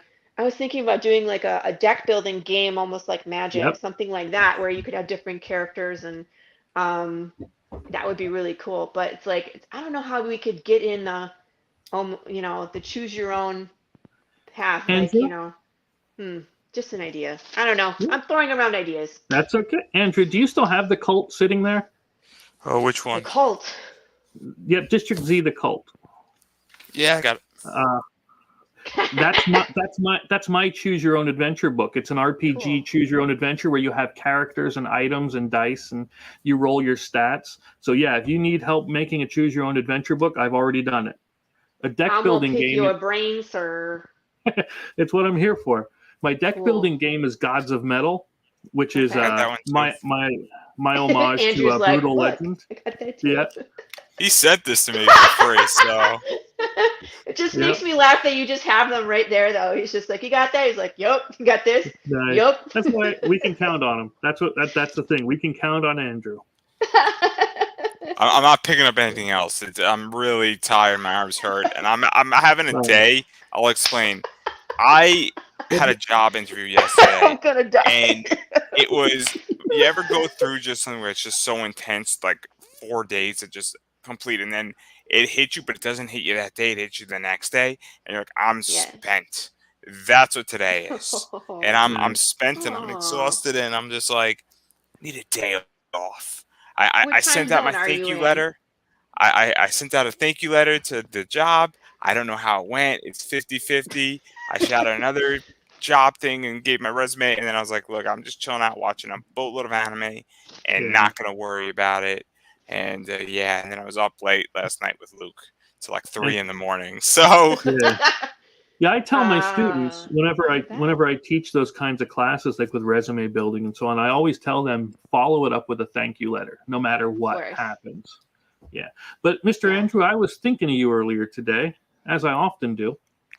And I don't know. I'm a little weird now. I don't swing that way, man. I'm sorry. It's all right. Wow, saw look at the- this project. I saw this game and I was like, I think he might like this. This is a Macross. We used to call it Robotech back when I was a kid watching it. But look at the size of these things, Whoa. right? Pretty dope. Oh, I want to But build that. I know it's a skirmish game. I don't want to paint. I don't want to paint them all, but I want to build Right? them. But when I saw this and I was thinking of Andrew, it wasn't just because of this, but it was because of what we were talking about before. First created, zero backed. That makes me go, eh. But then you look at the pretty minis and you're like, drool. You know? Yeah, it's like, did you create a new business? Did you, is your creator Here's my take on it. Sorry to cut you off, but there's been Go ahead, other no. Robotech games that have had issues, and Oh. this is the problem. This is the problem with the Robotech name in everything now is that it's sort of sullied. Yeah. Harmony Gold has royally screwed it up. That's me being very generous. There's another word. Again, I am being PG. And I okay? appreciate it. I appreciate it. But I mean, that other word, I don't even think does it justice. I may have screwed the pooch. I think I could say screwed on this, right? Sure. We're good there. Yeah. But like they screwed the pooch, and on the anime and a lot of stuff on the live action film, let alone that this is clearly licensed from Harmony Gold / I don't know the Japan partner, but that's neither here nor there. And let alone there's been other Macross games and Robotech games that have also screwed the pooch. So if I am looking at this, I'm like, I've been burned on this thing, and not me personally, but as a fan, I've been burned on it, and I'm just gonna stay away because it seems that this is a cursed property in the board game realm, and I'm being very honest, and I'm being a fair consumer. I don't need to learn lessons twice, and no doubt this stuff looks awesome, right? No doubt about it. But I'm saying, are they even going to have enough money to do this? That's my question. Do you think they created a new profile so that way they're not tied to the other profiles that had the negative things happen? I've seen people do that before. This is. Okay. I wonder if we can Google, because this is the real question, right? The real question is that we know Harmony Gold. This is a license from Harmony Gold. No way in hell that this is not licensed from Harmony Gold. And so the question becomes that there's a news story somewhere, and that's Mm. what's going to give us our answer, right? Right. Mhm. Is that it's the idea that, okay, is this because if the only person is who's licensing from Harmony Gold, they only have one licensee, we know they created a new profile, right? And Yeah. a new business. And that should be readily available. And yeah, let's say Harmony Gold fired the other game creator, right? Hmm. That could also be a possibility as well. Yeah, that's And true. so that's what is the first question, and this goes raises another question: is that how educated are people as a consumer on You know, Kickstarter? can I just say, Yeah. this is what I really like about you. You made me think in our interview because you're like, I'm not just backing people. I want to go see what they're about. I'm looking at them at social media before I Hmm. give them my dollars because, yeah, their project may look great, but then I find out they're a giant raging a-hole on social Yeah. media. And I don't want to support that because now my dollars are supporting whatever their agenda is. And how does that, you know what I mean? So it wasn't until you said that I was just like, I never really They, thought about that. I'll tell a very, very open story. I won't mention names. There's somebody who is a five-letter word. It's called a bully, Yes. and I won't back their project. They wanted to come on my show through another person, and Yeah. I said if he's on, I'm ending the interview. I'm not refunding your money, and our friendship will be over. That person that I spoke to understood immediately that I wasn't playing. I Yeah. don't want to give a drunk a drink. Now, Hmm. sometimes you give a drunk a drink and you don't know that you're doing it. That's a different discussion. But if you actively know it, and I'm sorry, and it has to be called out now, you have to call out people on bad behavior. And look, as I get it's complicated with business and certain things, but that's where I'm at, where I'm not backing somebody's project when they crossed severe lines. And Hmm. not to the sense that me and them got into a scuffle.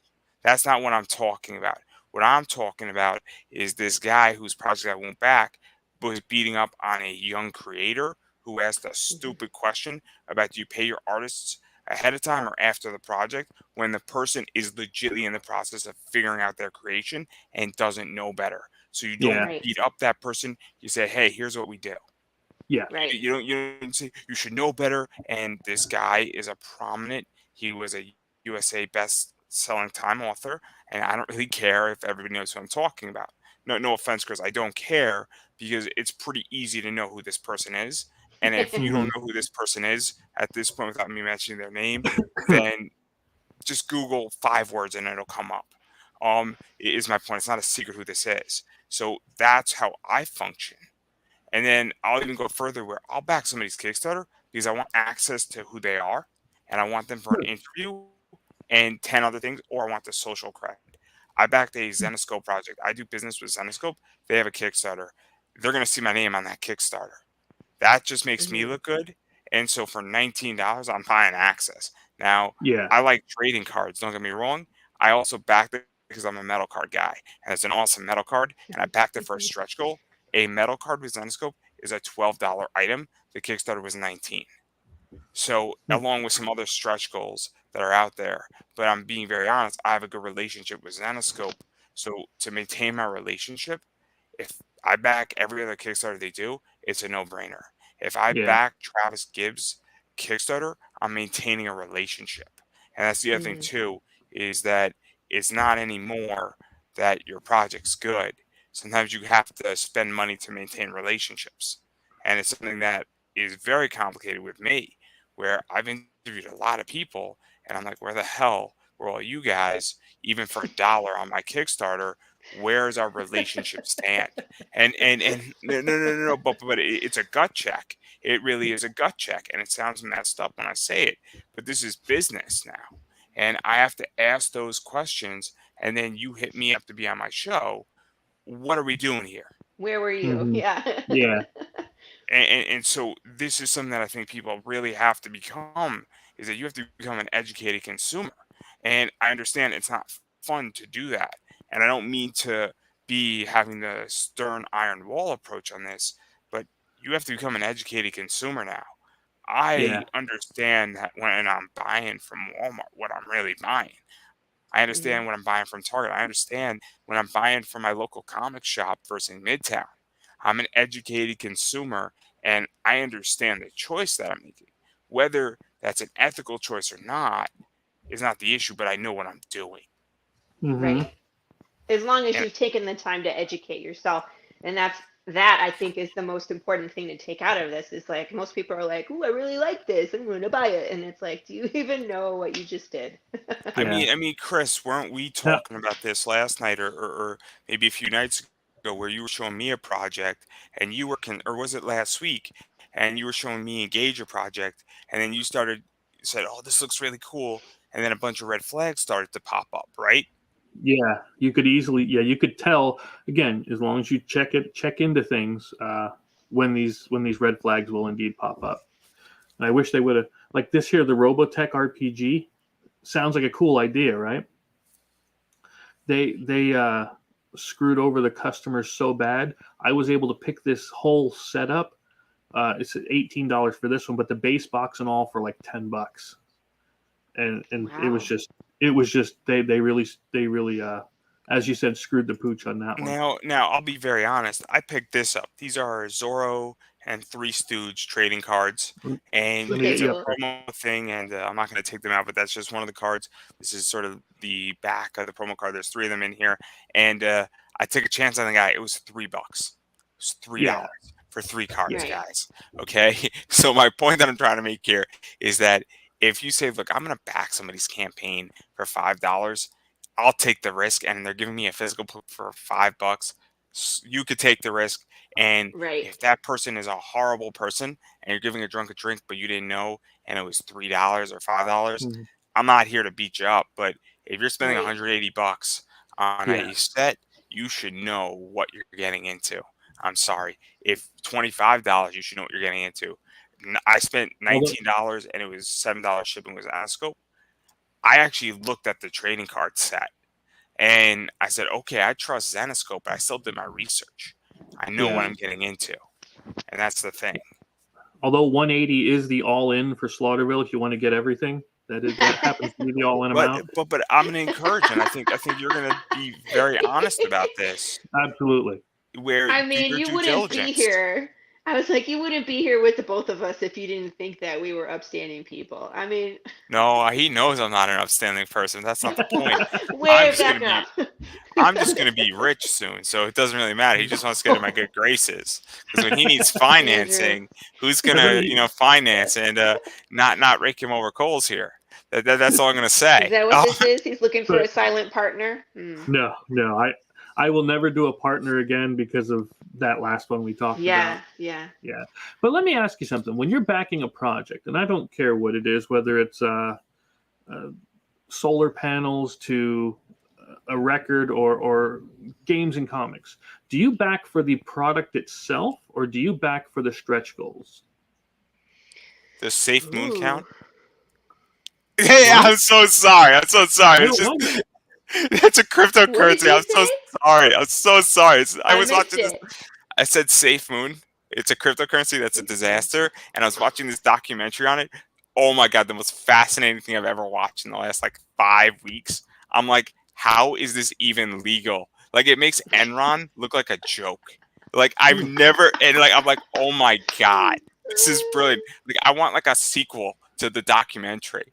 And I was like, it just popped up on YouTube for like an hour and a half. I'm like, this is amazing. This is Huh. amazing. Like whoever did this deserves an award. Like they deserve a Grammy for this. Like or an Oscar or whatever they get for documentaries now.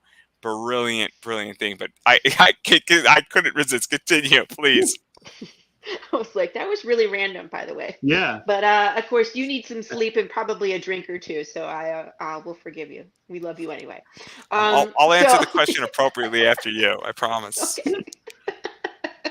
You're making me laugh today. I usually back for the original product because, stretch goals are great, but a lot of times it's like, who knows if you're ever going to get there. So it's like if I don't like the original product, why am I giving you my money? Hmm. I want to see if I'm backing somebody, I want that whatever that is that I'm backing, I want to see that first. If there's a stretch goal and we're close, I might change my, backing level so that we can get there a little quicker. But it just depends, like it's just like playing it, not Itsy. What's the one where Andrew?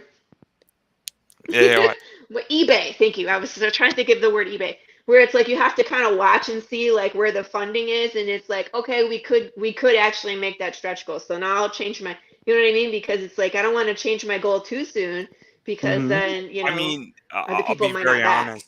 Yeah. So with Zenoscope, I didn't buy in to their trading cards until the metal card became available, Okay. and See, I he's the was other like, way. so. I mean, they reached 50,000 within the first 3 days, so it wasn't that big of a deal. But I was like, okay, they got a metal card, and this metal card looks dope, and it looks really cool. And that's the other thing too, is that I'm a huge Zenoscope metal card fan. But on other things, and I also like trading cards. I'm like, hey, why not? I also looked at my bank account first, and I made sure Hmm. that it was doable, which I think is also a fair position.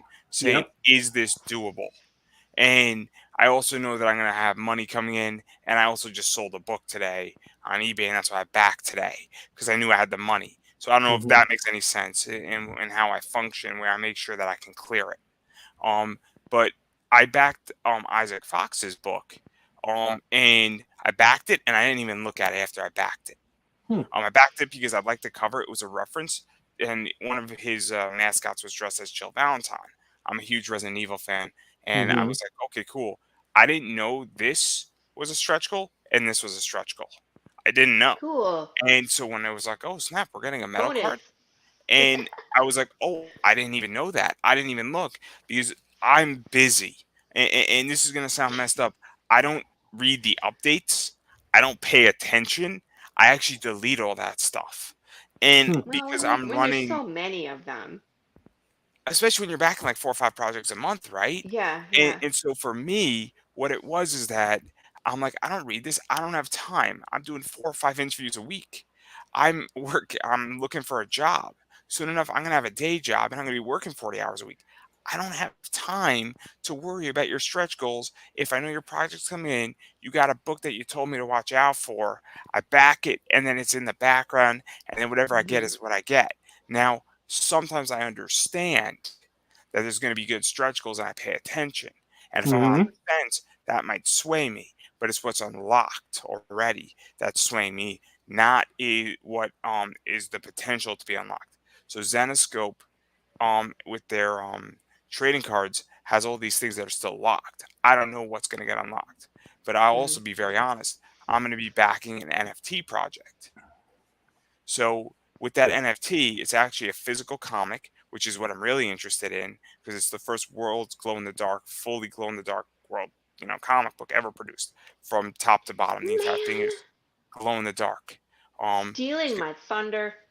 I mean, it looks like an awesome book, and it's like backlit. And then on top of that, there's 10 years of airdrops that they're guaranteeing, and so that's how I view it. Wow. Where for me, it's when you mint it, you get the comic, and the guy's coming on my show end of May, pretty much the day before his mint. He might throw me one for free, which would be super cool, and I'll probably buy a second one. 'Cause I think I'm gonna make bank on it. I think that book is actually gonna be worth like $500 easy, the actual physical comic, and then I think the NFT is going to be worth good money too. But the airdrops to me are stretch goals, that's what I equate it to. Where for the next 10 years, I'm going to get the next bunch of issues of a series that is almost a stretch goal, and Hmm. it's Hmm. not the exact same thing, but it's similar. So I'm not guaranteed those airdrops, but what I am guaranteed is minting the NFT, which gets me the physical copy of the glow in the dark with the backlight from Australia with certain variants and some other stuff going on. So it's actually very interesting, but that's how I view it. And I don't know if that helps anybody per se, but that sways me. But also, it's kind of like I look at price. Yeah. as well, where I don't know what you guys view things, but I'm a big Zenoscope guy. So Zenoscope, a 250 print run is a $25 book. So on a Kickstarter, you got to be competitive to Zenoscope. That's my standard. Where there's somebody who had a cover A, it's $30. I'm like, what the? Yeah, I'm like, what the snap, Hmm. right? That's really expensive Mhm. for a cover A. I don't Yeah. care that it's Mhm. indie. That's really expensive for me. I'm not interested. I'm not Mhm. interested in the PDF either at that point. So that's another factor for me. That's how I function. But again, I am a little bit spoiled because I come from it from a different angle. I come at it from an investor perspective, and I view other companies as standards. And maybe it's the hybrid mainstream in me that makes me say, look, I don't get a $30 cover A book. Mm-hmm. You know what I just learned? Hmm. Always include a metal collector's card in my reward levels so that Andrew is interested. I can send you the No, link with where to get them. I could send you a link to where to get them too, For but you, Andrew, it's we'll the get a idea That's photo. where I that, got it. Starting episode 2. Yep. I mean, I could tell you what if I get into New York Comic Con, what I'm going to do. I'm going to, What's that? so I'll show you my metal card, even though it's technically not appropriate, and I'm sure Chris's kids are going to shoot me. But this bad girl right here, super Is sexy. that Lady Death? No, I Lady actually Death? made this Who's that? Let me myself. show you big. Oh yeah. So I made this myself, and it's based off of a few people that I know, and she's very very well endowed, for lack of a better word. But what I'm going to be doing is with my metal cards is I'm going to produce 500 with fairy metal, and if I get into New York Comic Con, I'm actually going to make this into a business card, and after my Mm-hmm. panel, I'm going to hand them out. So instead of having a traditional business card, I'm going to produce a metal business card. And they're like 85 cents. And I think they'll even be more like 65 cents if I do 500 of them. Yeah. And so I will spend $300, give or take. And it will have all my social media on it. It will have my website, Mm-hmm. Facebook, the podcast, my class that I'll launch. And right when I'm about to end, 5 minutes before, I'm going to have my mom, because my mom's probably going to join me if I'm at New York Comic Con with my dad if I get accepted for that panel, and I'm gonna have them basically hand out as people are leaving, because the chance of Yeah. somebody throwing a metal card out is so slim that I think it'll convert beyond the wildest dreams, and I'm gonna print as many of them as I possibly can because my goal is to convert people over to what I'm doing. And So so now what you're that's I just had a crazy thought. this It's like people could use your metal cards to like break into doors. That would be helpful. that'd be fun too. I don't really care what you do with the metal card, but it's the idea that what I'm figuring out is that people like things like that, and You if it has do. my information on it, it's brilliant. I mean, it works, and that's the whole point here is that if I can produce Yeah, the retention. something like that, I mean, it's a no-brainer, and I think it's also a power play because how yeah. many people are gonna, and that's if I get in to that because obviously, why wouldn't I want to convert on one of the largest stages in the world? Hmm. And And I what I understand how was to deploy money. That's the whole thing is that I understand how to deploy money and how to spend money smart. and what I was hearing you say is if I make 2 metal cards, one for each of my covers, that you'll be on for the Slaughterville 2 book is what you're telling me. Maybe I don't know at this point. I don't know where I'm gonna be. See, It all Chris depends on. and I are hearing the same thing. We're That's what I'm we're hearing there. too. Like Andrew Yeah. loves metal cards. Create metal We can cards for your project. Andrew will come. a 52 card metal deck. Yeah, see that's Ooh, I I mean, could man, see hold that on, I could could be a actually see that weapon with your Pale Rider. I could see you doing a deck with of my cards what? with him with Path of the Pale Rider. I could see him having because the That'd be old West awesome. poker deck kind of a thing. I could oh see man, that. I could tell you what I'm gonna be doing at some point in the next few probably the next year and a half. I'm probably gonna do porn metal cards. I mean, how many people Well, actually know my they'll background? sell. Oh, I already have a bunch of friends who are already in on it. So I have a lot of interesting friends. Let's just put it that way. You have been watching my show. That's the problem here. It's that you. That's not true. If you watch my show, you would know who all I my see all the. friends are. Let me back up. I see all the TNA that comes across your show. Thank you very much. I just choose not to say anything because, yeah. What am I gonna say? I'm holding that one up for a bit.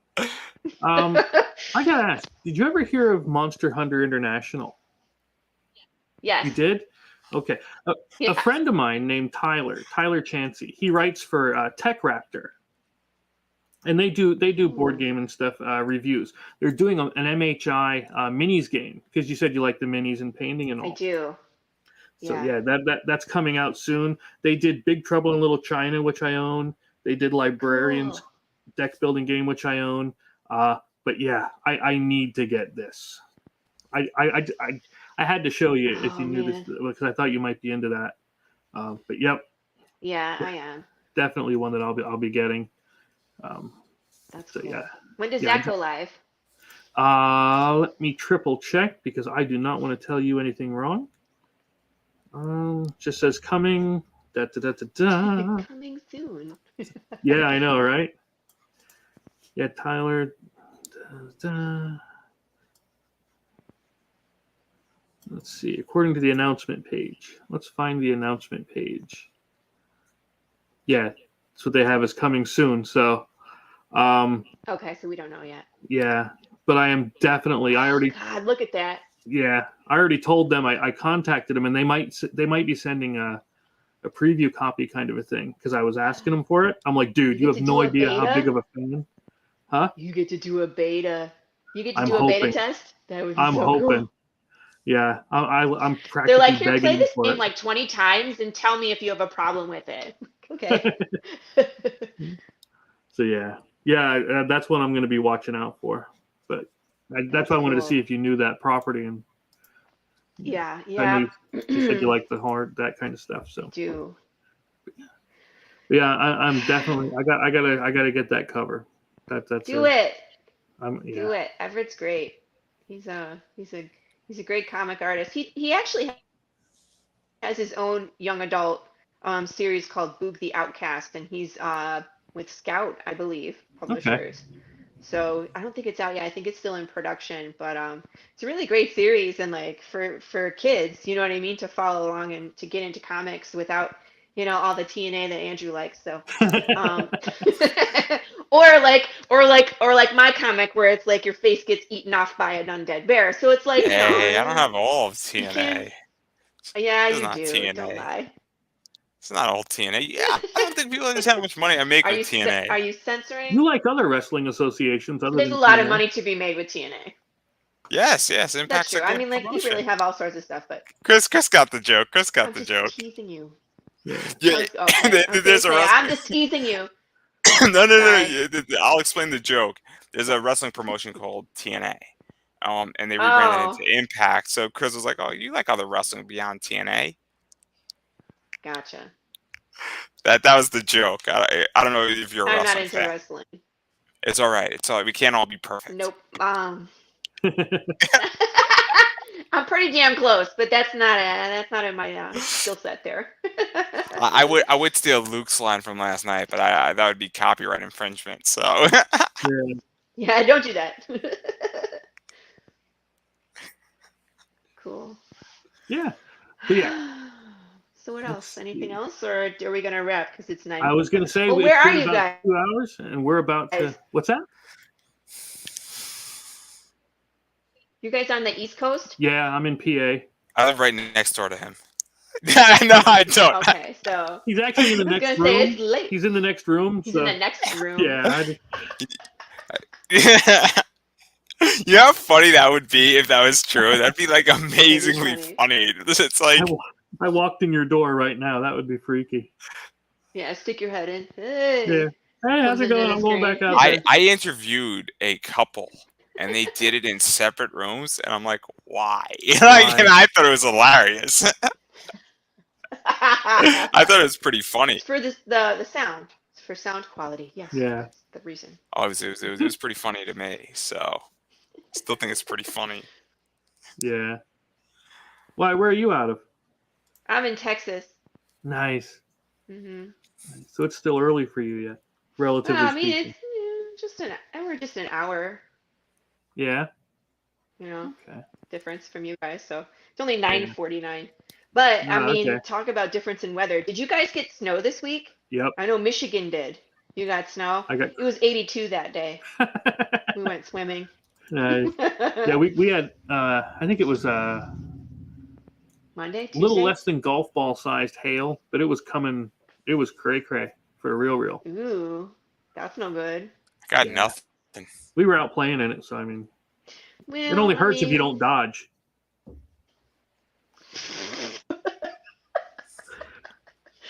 It's also terrible for your house and your car. But whatever. Yeah. You can go play in it. That's Your head. I mean, wear a helmet. Look, it's cool. That's how we judge which kids are gonna make it. You know what I mean? If you can't make it, we'll just make another one. Ouch. Snap. Oh, snap. I thought they were watching in the other room, Chris. Yeah. So they know it's a competition now for resources. Oh, snap.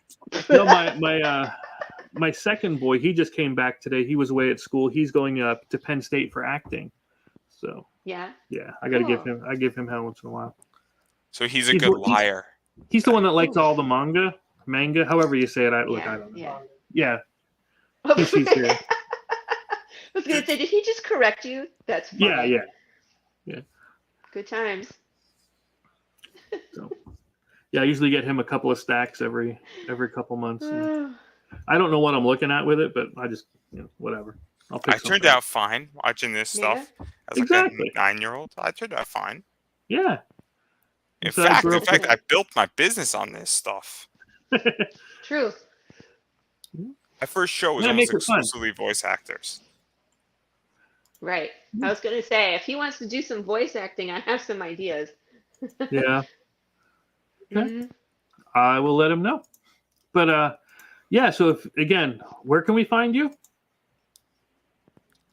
Me? Oh, I'm everywhere. I'm on Facebook, Path of the Pale Rider, Instagram at Path of the Pale Rider with an underscore between all the words. We're on TikTok, it's the same handle, at Path of the Pale Rider with underscore between all the words.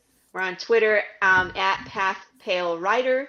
And then, of course, our webpage, www.pathofthepalerider.com. So we're everywhere. The one that gets the most attention is, of course, the Facebook group. I suck at the webpage. I really wish I could just pay someone to do that. And someday I will, but right now it's like limited resources. I must do it myself. So if you go to the webpage, I'm sorry. It has stuff on it. There's stuff there. It's just, it's not the same experience as if you go onto the Facebook page. We play games, and like we did this one where it's like you Google images where you put your first name and apocalypse and see what picture pops up. When you put it into the comments, it's really funny to see some of the crap that pops up. And it's like I'll do spoilers with no context, or like I'll quiz people about what they think is going on with Path of the Pale Rider, because I was like, okay, first 2 people who can tell me who the actual Path of the Pale Rider is, I'm going to send you something behind the scenes. Nice. So it took a few guesses, but then they were like, oh, it's the 4 horsemen of the apocalypse. I'm like, there you go. It's death. Yeah. So. Nice. Yeah, that's cool. I like the way you were doing like the riddles and things. So come join us there. Yeah. Now, like I said, you were doing the riddles and things. Now it's going to be an ongoing. Yeah. Yeah. And the cool thing about us is like the short films and the riddles, those are not stretch goals. You don't have to unlock those. Those come with every episode. So they're free. You can come along and join the fun because you belong. You can be a nerd with us and enjoy shenanigans. All you got to do is participate. Or if you just want to read the comic, that's cool too. That's where the meat and potatoes, that's where the death, dying, destruction, all the gory glory, that's where it is. Yeah, I like the blood and the guts and the killing. We kill a lot of people, just about everybody. Good. So No, it's an odd time when you can say, yeah, we kill everybody and smile. I know people are like, you're weird, and I'm like, you get used to me. Yeah, It's like I think it's funny. yeah. I mean, that's where I was like, we can draw you into the comic at the $100 level, but then I'll probably kill you on the next page. But that's just how my humor is. I think that's hilarious. Yeah. I'm like, there I am. Oh, there I go. That is a neat So pledge, though. The being drawn into the comic. I hadn't considered one of those. That's pretty cool. really, it's pretty standard these days Is now. it? It's like most of the comic books you can pay a dollar amount and get drawn into the comic. Yeah.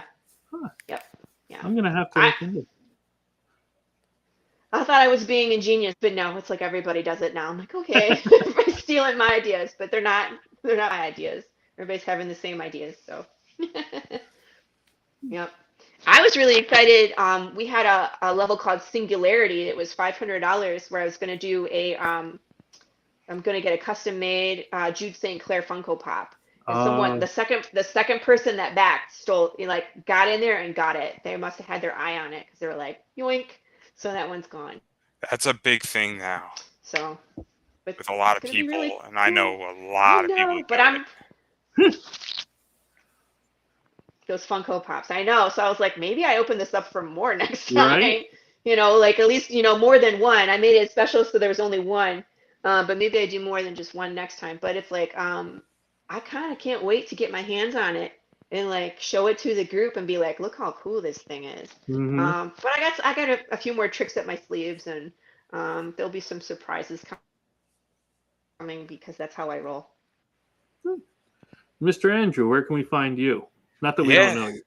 Yeah, you could. Everywhere. That's kind of funny. Just kidding. So you could hit me up on Pop Anime Comics on Facebook. Obviously, I run the Indie Comic Connect group as well. It's open to everybody. Just to answer the questions. The only reason why I ask you to answer the questions is so that I actually know your book and that I can actually direct people to interview you, or you can be interviewed by me, or that we can connect and help each other out. And so if you basically join the group without any information, it makes it really hard to know what you're doing, and it makes it hard to help promote you. So that's the reason why. So it's in your best interest to do that. I also could be found, obviously, Pop Anime Comics runs conversations in pop culture 4 to 5 times a week, guys. I'm really tired of speaking every single week. Every 2 weeks now, I'm probably running a comic book hangout where we actually talk about very interesting issues. Last night we were talking about Netflix and what that means for comic creators, and exactly, and HBO Max and all the streaming services. And there's some still really interesting stuff. We're going to be talking about variants and what that all means at some point.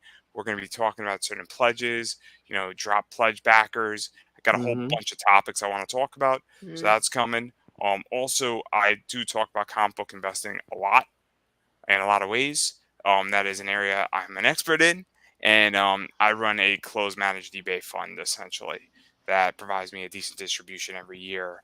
And so if you want to learn how to do that, you could come bother me and hit me up, because there's a lot of money to be made there. And I'm actually teaching the class of basic skills. That's going to be 28 to 36 hours of my time.